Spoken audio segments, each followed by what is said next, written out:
Hello everyone. Ayan, babatiin ko lang po yung aking sarili. Happy birthday to myself. And siyempre sa mama ko, pang 40 days mo na po today. And kumusta ka na po dyan sa heaven? At ito rin po yung araw na ako yung isinilang.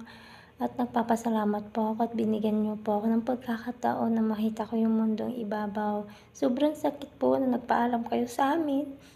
Pero kagustuhan po ni Lord na kunin kayo sa amin.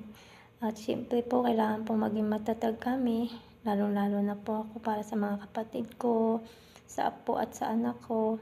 Ayan, at panatag na po kami at kasama mo na po si Lord. Thank you so much po. Nagpapasalamat po ako sa inyo kahit hindi tayo masyadong bubanding dahil ako ay work. Kaya pero mahal na mahal po kita, mahal na mahal ka namin. Gabayan na lang po ninyo kami lahat na naiwan ninyo. Kailangan ko po maging matatag para sa trabaho ko.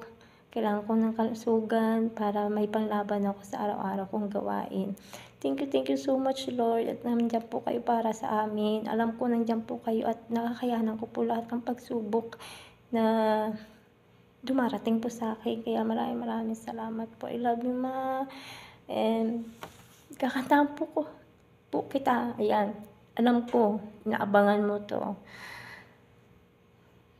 Sana'y di magmaliw ang dati kong araw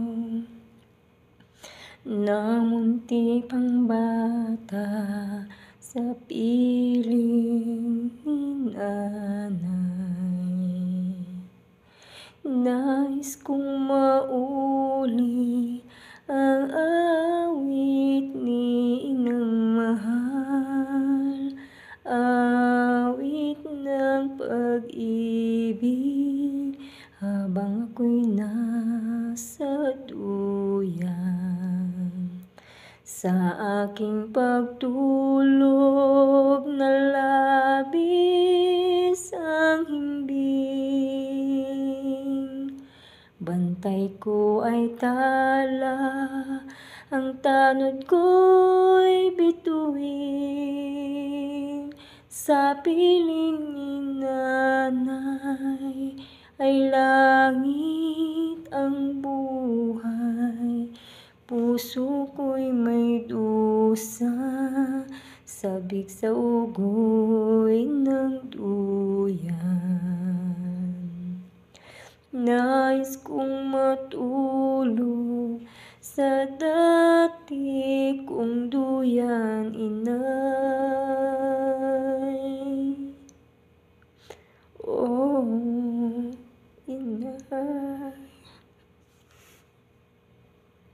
I love you, Ma.